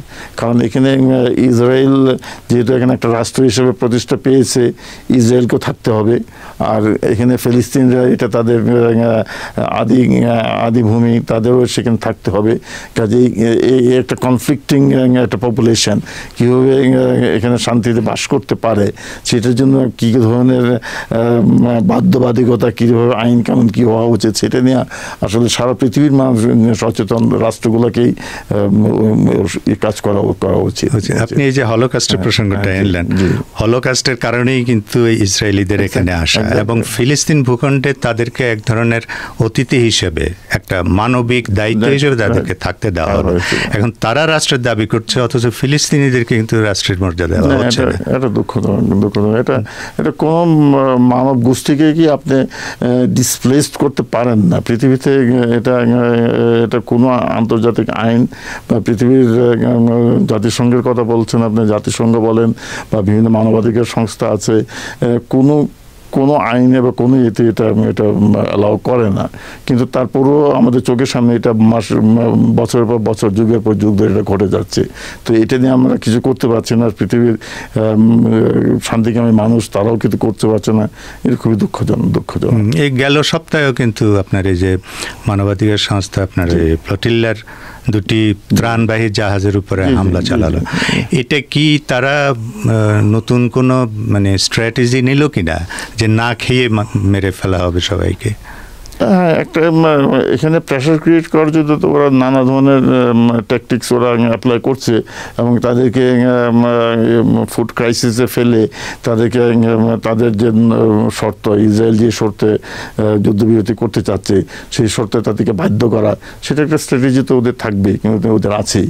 কিন্তু বাকি বিশ্বকে, বিশেষ করে আপনি মুসলিম বিশ্বের কথা একটু আগে বলেছেন, মুসলিম বিশ্ব এবং অন্যান্য যারা আছে তাদের সবাইকে তো সচেতন সচেতনভাবে এই জিনিসটাকে নেগোশিয়েট করা উচিত, যাতে এখানকে ফিলিস্তিনে যারা আছেন, যে ফিলিস্তিনে যারা গাজা বলেন এবং পশ্চিম তীরে যে বিশাল জনগোষ্ঠী, তাদের যাতে অধিকার নিয়ে যাতে ওরা শান্তিতে বাস করতে পারে, সে মিনিমাম ন্যূনতম গ্যারান্টি দিয়ে তাদেরকে সেখানে বসবাসের নিশ্চয়তা তাদেরকে করে দিতে হবে। আদারওয়াইজ এই সংঘাত প্রজন্ম চলবে। অলরেডি 70-80 বছর যাবত চলছে, আরো অনেক প্রজন্ম এই যুদ্ধ চলতেই থাকবে। আপনি চমৎকার বলেছেন যে দ্বিরাষ্ট্রভিত্তিক একটা সমাধান এখানে যদি হয় তাহলে ভালো হতো, কিন্তু সেটাও তো তারা মানছে না। এটা একটা সময় ওরা প্রায় মেনে গিয়েছিল, আবার একটা সময় এসে ওরা মানছে না, যদিও তাদের কোনো অধিকার কিন্তু নাই কিন্তু সেটা আমার মনে হয় যে যারা পৃথিবীতে যারা নেতৃস্থানীয় রাষ্ট্রগুলো আছেন, পৃথিবীর যারা মোরাল যারা, তাদেরকে এটা বুঝতে হবে এবং সেটা বোঝানোর জন্য মুসলিম বিশ্বকে আরো প্রোঅ্যাক্টিভ হতে হবে। মুসলিম বিশ্ব যদি সবগুলো রাষ্ট্র যদি একসাথে যদি অ্যাক্টিভ হয়, তাহলে আমার মনে হয় যে এটাকে প্রেশার ক্রিয়েট করা সম্ভব। কারণ এখন আপনার পৃথিবীটা তো এখন ইন্টারডিপেন্ডেন্ট হয়ে গেছে। ইন্টারডিপেন্ডেন্ট ইকোনমিক্যালি বলেন, টেকনোলজিক্যালি বলেন, নানা কারণেই পৃথিবীর এক অংশ আরেক অংশের উপরে নির্ভরশীল। তো মুসলিম বিশ্বের যে একটা বিশাল জনগোষ্ঠী, মুসলিম বিশ্বের যে বিশাল যে একটা সম্পদ, মুসলিম বিশ্বের যে বিশাল যে একটা পাওয়ার হিসেবে এখন ডেভেলপ করেছে, এটা কিন্তু এখন আর খুব ফেলে দেওয়ার মতো না। It's one of the determining factor in the world politics. তাদেরকে এখন সমন্বিত কণ্ঠে একটা প্রপার পলিসি নিয়ে তাদের এখন নেগোশিয়েট করা উচিত। তাহলে আমার মনে হয় যে এটা হয়তো কোনো একটা আলোর মুখ দেখতে পারে। জি, আমরা এবার একটু মিডিয়া নিয়ে কথা বলি। আপনি মিডিয়ার সম্মেলনে এসেছেন, কেমন দেখেছেন ইরানের মিডিয়ার কার্যক্রম? আমি সত্যি খুব ভালো লেগেছে এখানে এসে। এতগুলো দেশের এত প্রতিনিধিদের সাথে দেখা হবে সেটা আমি নিজেও ভাবি নাই। আমি ভেবেছিলাম হয়তো শুধু আমাদের মধ্যপ্রাচ্যের কিছু দেশের প্রতিনিধি হয়তো আসবে, কিন্তু এখানে আমি এসে যাদেরকে পেলাম, শুধু সে মস্কো থেকে আরম্ভ করে, সে বসনিয়া থেকে আরম্ভ করে, সেই ইউকে থেকে আরম্ভ করে, বাংলাদেশ তো আছেই, আমরা বাংলাদেশ থেকে এসেছি, ইন্ডিয়া, তারপর পাকিস্তান, সমস্ত দেশ থেকে প্রতিনিধিরা এখানে এসেছে এবং এটা একটা সত্যিকারভাবে একটা আন্তর্জাতিক মত বিনিময় এবং মিলন মেলায় পরিণত হয়েছিল। এবং এর মাধ্যমে যেটা সবচেয়ে বড়, এই ধরনের কনফারেন্সগুলোতে সবচেয়ে বড় যেটা সুবিধা, সেটা হচ্ছে যে একজন আরেকজনকে জানা, একজনকে আরেকজনের দেশ সম্পর্কে, তাদের সেখানকার অবস্থা সম্পর্কে ভিউজ এক্সচেঞ্জ করা, এটা একটা বড় সুযোগ। তো সেটা আমরা এখানে পেয়েছি এবং আমি মনে করি যে it's a very good opportunity. বাংলাদেশের সাথে ইরানের আপনার বহুদিনের সম্পর্ক এবং ঐতিহ্যের দিক থেকে, ধর্মের দিক থেকে, সংস্কৃতির দিক থেকে, তারপর নবাবরা যখন ভারত উপমহাদেশ শাসন করেছিল সেই সময় এদেশের কালচার সেখানে চলে গেছে, ভাষা চলে গেছে। আমাদের ভাষায় এদের প্রায় 7,000-এর বেশি শব্দ আমরা এখনো ব্যবহার করছি।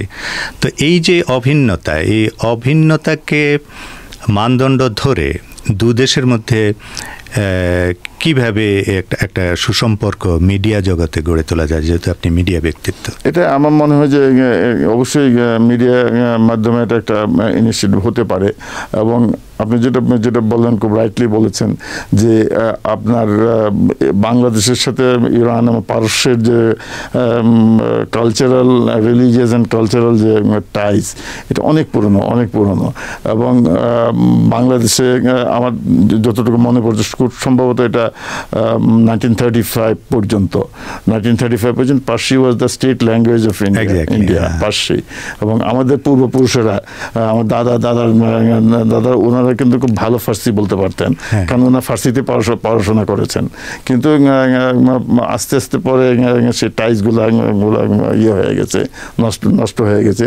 তারপর বিভিন্ন ধরনের পলিটিক্যাল ডিভিশন, পলিটিক্যাল বিভাজন ইত্যাদি কারণে আপনার দূরত্ব সৃষ্টি হয়ে গেছে। এখন ইভেন ইরানেরও কেউ অনেকে জানে না যে পারস্যদের ফার্সি ল্যাঙ্গুয়েজ একসময় ভারতবর্ষে ছিল, বাংলাদেশের অনেকে জানে না যে ফার্সি ফার্সি একসময় বাংলাদেশে রাষ্ট্রভাষা ছিল।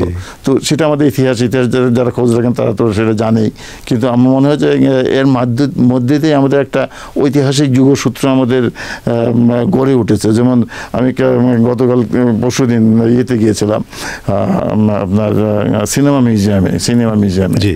তো ওখানে অনেক পুরনো জিনিস আছে, আছে, এবং এখানে ইভেন সেখানে আপনার পুরনো পার্সি যে কবি সাহিত্যিকরা ওমর খৈয়াম, তারপরে ফেরদৌসি, শাহনামা, রুমি, তাদের কীর্তিকলাপ সম্পর্কে স্মৃতিগুলো এখানে ধরে রাখা হয়েছে। কিন্তু এই নামগুলো কিন্তু আমাদের বাংলাদেশে বাংলা সাহিত্যে এবং বাংলা ভাষা যারা চর্চা করে তাদের কাছেও কিন্তু ফেরদৌসি, ওমর খৈয়াম, রুমি এরা কিন্তু খুব পরিচিত নাম। এই যে পরিচিত হয়ে উঠেছে এটা কিন্তু একটা যুগসূত্র অনেক আগের থেকেই ছিল বলে এটা সম্ভব হয়েছিল। তো এই জিনিসগুলোকে আমরা আবার নতুন করে ডেফিনেটলি আমরা কালটিভেট করতে পারি, কারণ Persian civilisation is a very old civilisation. এখানে অনেক কিছু আছে, মানব সভ্যতা করে অনেক কিছু দিয়েছে। ইন দ্য সেম টাইম আমাদের বাংলাদেশের সিভিলাইজেশনও কিন্তু অনেক পুরনো সিভিলাইজেশন। আমরা 1000 বছরের পুরনো সংস্কৃতিকে আমরা ধারণ করি। কাজে এই যে যোগাযোগটা যেটা আপনি বললেন যে 7000 শব্দ ফার্সি থেকে ইয়েতে চলে গেছে, বাংলা ভাষায় অ্যাডপ্টেড হয়ে গেছে। তো সেটা তো মানে আমি ইরানে এসে আমি নিজে উপলব্ধি করছি যে অনেক শব্দ আছে যখন ওরা বলে তখন তো আমি মনে করি যে এটা তো আমার শব্দ, খোদা হাফেজ ওরা বলতেছে বারবার। তো খোদা হাফেজ তো বলতে আমরা অভ্যস্ত। তারপরে আরো অনেক শব্দ আছে, যেমন আমরা বাজারে গিয়েছিলাম গেলাম, তো বাজার শব্দটা যে ফার্সি শব্দ এটা তো আমরা চিন্তাও করি না। তেজারতি দেখবো, তেজারতি যে বাংলা শব্দ এটা তো জানা ছিল। তো কাজে এই ধরনের অজস্র ইয়ে আছে। কাজে এই লিঙ্কটাকে দুই দেশের স্বার্থে, দেশের মানুষের সাথে ডেভেলপ করা যায় এবং করা উচিত। করলে দুই অঞ্চলের মানুষই আমার মনে হয় যে উপকৃত হবে, সাংস্কৃতিক বিনিময়ের মাধ্যমে বাণিজ্যিক প্রসারও হতে পারে। একদিক থেকে যেমন এখানকে ওমর খৈয়াম, রুমি, ফেরদৌসি এরা যেমন বাংলাদেশের নজরুলকেও কিন্তু এরা একটা সময় ধারণ করেছিল। নজরুলের অনেক কিছু এখানে কিন্তু ইনফ্লুয়েন্স করেছে। কাজে এটার একটা এক্সচেঞ্জ তো হতেই পারে। তো দুদেশের সাংস্কৃতিক এই বিনিময় এবং সহযোগিতা আরও বেগবান হোক, আমরা এটাই কামনা করি, প্রত্যাশা করি। আর আপনার ইরানে আসার আগে ইরান সম্পর্কে যে ধারণাটা ছিল, আসার পর আপনি এখন স্বচক্ষে দেখলেন, অনেকগুলো সাইটও আপনি সম্ভবত ভিজিট করেছেন, আপনার এই দেখা এবং আগের ভাবনার মধ্যে কি মিল আছে? না, প্রচণ্ড ধরনের বৈপরীত্য আছে। এবং বাইরে থেকে বিশেষ করে গত আপনার ধরেন 10-15 বছরে ওয়েস্টার্ন মিডিয়া যেভাবে আপনার নেগেটিভ পাবলিসিটি করেছে ইরান সম্পর্কে, এবং সবসময় যেভাবে ওরা হুঙ্কার রণধ্বনি দিচ্ছে, তাতে মনে হচ্ছে বাইরে যারা আছে মনে করে যে কোনো সময় তেহরানে তো বোমা পড়ে যেতে পারে। তারপরে ইরানকে আপনার ইকোনমিক স্যাংশন এবং ইত্যাদি নানা আরোপ করে, না বিধিনিষেধ আরোপ করে মোটামুটি অন্যান্য দেশ থেকে বিচ্ছিন্ন করে ফেলার একটা চেষ্টা হয়েছে, এবং ওরা অনেকটা সফলও হয়েছে। এবং এতে ইরানের সাথে অনেক দেশে ব্যবসা বাণিজ্য ক্ষতিগ্রস্ত হয়ে গেছে। ইরানের সাথে বাংলাদেশের একসময় একটা খুব মানে বাণিজ্যিক সুসম্পর্ক ছিল। দুই পক্ষে যেমন বাংলাদেশ থেকে প্রচুর পরিমাণে পাট ইরানে ইম্পোর্ট হতো, কারণ ইরানের আপনার যে কার্পেট শিল্প এটা খুবই সমৃদ্ধ ইয়ে, এবং এখানে ওরা বাংলাদেশের পাট ওরা ইউজ করতো। তো এই ধরনের অনেক জিনিস আছে যেগুলো লেনদেন হতো, কিন্তু এই জিনিসগুলা ব্যাহত হচ্ছে। তো যার ফলে আপনার ব্যবসা বাণিজ্য হওয়ার সাথে সাথে মানুষের সাথে যোগাযোগও কমে গেছে। কাজে সবাই ওয়েস্টার্ন যে পাবলিসিটি সেটার উপরে অনেকে মানে ইয়ে হয়ে গেছে, ইনফ্লুয়েন্সড হয়ে গেছে। কাজে বাইরের থেকে মনে হয় যে ইরান বোধহয় একটা নোগো এরিয়া, কিন্তু এটা যে নোগো এরিয়া না, সেটা ইরানে আসলে পরে বোঝা যায়। আমি যে প্রথমবার যখন আমি আসলাম আমি তো সত্যি অবাকও হয়েছি যে এটি কি সেই ইরান যেটা আমরা বাড়ির থেকে আমরা শুনতাম বা আমরা ধারণা করতাম। তো এখানে মানুষও খুবই ফ্রেন্ডলি, এবং ওরা বিদেশিদের এদেরকে খুব কোর্ডিয়ালি ওরা এখানে রিসিভ করে। তবে ল্যাঙ্গুয়েজ এখন একটা প্রবলেম, কারণ এখানে অনেকে ইংরেজি বলতে পারে না, যার ফলে কিছুটা প্রবলেম হয়। কিন্তু এটা একটু চেষ্টা করলে এটাও কাটায় ওঠা যায়, এটা তেমন বড় কিছু প্রবলেম না। না, এখানে বাইরে থেকে যারা আসে তাদের জন্য কিন্তু গাইড আছে, ওরা গাইড আছে, সহযোগিতা। কিন্তু যদি ম্যাসিভ আকারে যদি এরা আসে, পর্যটকরা আসে, এরা আসে, তখন আপনি গাইড কতজনকে দিবেন? গাইডের থেকে যে আপনার সিস্টেমটা এমন হতে হবে যাতে পর্যটকরা যারা বেড়াতে আসে তারা যেন নিজের ইয়েতে নিজের, যেমন ধরেন আমি পৃথিবীর যে কোনো জায়গাতে যাই, আমি সেটা আমি নিউ ইয়র্কে হোক অথবা সিঙ্গাপুরেই হোক অথবা কুয়ালালামপুর হোক অথবা লন্ডনে হোক, আমি গেলে পরেই আমি নেমে আমি উবার অন করি, আমি আমার উবারে কল করতে পারি, এই উবারে আমি গাড়ি কল ঢাকাতেও করতে পারি। কিন্তু ইরানে ওরা এটা করতে পারে না, কারণ because of the international restrictions. ওরা নিজেরা ওদের ওয়ার্স ডেভেলপ করেছে, ওদের নিজেদের সিস্টেম ওরা করেছে, কিন্তু বাইরের একটা লোক তো এই ওদের যে ইন্ডিজিনিয়াস যে টেকনোলজির সম্পর্কে অবহিত না, তারপর এখানে হঠাৎ করে এসে এটা আত্মস্থ হইতে সময় লাগে, একটু সময় লাগে। কাজেই এই ব্যারিয়ারগুলো আছে, কিন্তু আমার মনে হয় যে এটা আস্তে আস্তে হয়তো কেটে। আপনি সোশ্যাল সিকিউরিটিটা কেমন দেখেছেন এখানে? অসাধারণ, যেটা পাশ্চাত্যের অপপ্রচারের কারণে অনেকের মধ্যে একটা ভীতি কাজ করে। এটা এখানে কোনো ইস্যুই বলে আমার কাছে মনে হয় না, বরং এটা ইউরোপের অনেক দেশের চেয়ে তো এটাকে আমার কাছে নিরাপদ মনে হয়েছে। আমি তো এখানে রাত্রে 10টা 12টা 1টা পর্যন্ত ঘুরে বেরিয়েছি তেহরানের রাস্তায়। I didn't feel insecure. এবং এখানে আরেকটা যেটা ওয়েস্টার্ন বাইরে যেটা প্রচার করা হয় যে এখানকার মেয়েরা খুব নির্যাতিত, মেয়েরা গৃহবন্দী, এই ধরনের একটা সিচুয়েশন এখানে বিরাজ করছে। কি এটা যে কত বড় মিথ্যা কথা আমি এখানে আসার প্রথম দিনে আমি বুঝতে পারছি। কারণ বিকেলবেলা যখন অফিস ছুটি হয়, আপনি যে কোনো অফিস পাড়ায় বা যে কোনো বড় রাস্তার পাশে দাঁড়ালে আপনি দেখতে পাবেন, দেখা যায় যে শত শত ছেলে মেয়ে একসাথে বেরিয়ে আসতেছে, একসাথে ওরা কাজ করতে গিয়েছে এবং একসাথে ওরা অফিস থেকে বেরিয়ে এসে বাড়ি যাচ্ছে। এবং এই সংখ্যা মানে আমার তো মনে হয় যে কোনো কোনো ক্ষেত্রে তো 50-50 বা তার চেয়ে তো বেশি হতে হবে মেয়েরা কাজ করছে। তো এই ক্ষেত্রে যেটা ইয়ে হয় হয়তো মেয়েদেরকে হয়তো এখানে একটা ইসলামিক একটা কি বলে হেড গিয়ার ব্যবহার করতে হয়, কিন্তু সব মেয়েরা যেখানে হিজাব পরে সেটাও আমি দেখলাম সব মেয়েরা কিন্তু এখানে হিজাবও পরে না, কারণ তারা তাদের একটা শালীন পোশাক ওরা ব্যবহার করে। তো এটাতে তো আমার মনে হয় না স্বাধীনতা ওরা একটা বজায় রাখার চেষ্টা করে। তো এই ধরনের অনেক নেগেটিভ পাবলিসিটির জন্য মানুষ এই ব্যাপারগুলোতে খুব মানে নেগেটিভ হয়ে যায়। আর 1 মাস পর এখানে গ্রীষ্ম ঋতু শুরু হবে। গ্রীষ্ম ঋতুতে একটু গরম বেশি পড়ে, সে সময় এই দেশের একটা কালচার এটা যে সবাই পার্কে কাটায়, রাত 2টা-3টা পর্যন্ত এরা পার্কে চাদর বলতে টেন্টের কথা বলছি আমি, ওটা বিছিয়ে এখানেই সপরিবারে থাকে, কোনো ধরনের ইনসিকিউর ফিল করে না কেউ। তো ডক্টর সামাদ, আপনাকে অনেক ধন্যবাদ। আমি একদম আলোচনার শেষ পর্যায়ে এসে গেছি। সবশেষে একটু বাংলাদেশ প্রসঙ্গে জানতে চাইব যে বাংলাদেশের সম্প্রতি তো গণ অভ্যুত্থান কেউ বলে নতুন করে স্বাধীন হয়েছে, আবার কেউ বিপ্লব বলে। তো এই যে পরিস্থিতি গেল, বর্তমান পরিস্থিতিটা কিরকম? বর্তমান পরিস্থিতিতে আমরা নিঃসন্দেহে একটা পরিবর্তনের মধ্যে দিয়ে আমরা যাচ্ছি এবং 5ই আগস্ট গত বছরের যে ঘটনা ঘটেছে এটা তো অনেকের কাছে এটা অচিন্তনীয় ব্যাপার ছিল, কিন্তু যেইভাবে মানুষের অভ্যুত্থান ঘটেছে, মানুষের একটা বিপ্লব বলেন বা অভ্যুত্থান বলেন, একটা প্রচলিত ব্যবস্থাকে ওরা খান করে দিয়েছে। তো সেটা তো ফলে এখন একটা সিস্টেম তো দেশে চলছিল, একটা চলে যায়, কিন্তু হঠাৎ করে যখন এটা চলে যায় তো একটা ভ্যাকুয়াম সৃষ্টি হয়, ওই ভ্যাকুয়াম থেকে অনেক কনসিকুয়েন্সেস হয়। তো সেই কারণে অনেক কিছু হয়তো হয়েছে, অনেক কিছু ঘটেছে, কিন্তু আমার মনে হয় যে এখন সিচুয়েশন অনেক কন্ট্রোলড এবং একটা পর্যায়ে চলে এসেছে এবং আস্তে আস্তে হয়তো একটা সহনীয় পর্যায়ে যাবে। আর সরকার তো একটা পলিটিক্যাল ডায়ালগ তো অলরেডি শুরু করেছে এবং আলটিমেটলি তো একটা পলিটিক্যাল সলিউশনে আমাদেরকে যেতেই হবে। তো সেটার জন্যই সবাই ওয়েট করছে যে কী ধরনের রাজনৈতিক বন্দোবস্ত আমাদের হবে বা নতুন ব্যবস্থাটা কী হবে, সেই ভিত্তিতেই হয়তো আগামী চিন্তাভাবনা করতে হবে। জি, আমরাও তাই প্রত্যাশা করি জাতির আকাঙ্ক্ষার যেন প্রতিফলন ঘটে অতি দ্রুত এবং সেটা যাতে বাস্তবায়িত হয়। সবশেষে আমাদের দর্শক শ্রোতার উদ্দেশ্যে আপনি যদি কিছু বলেন।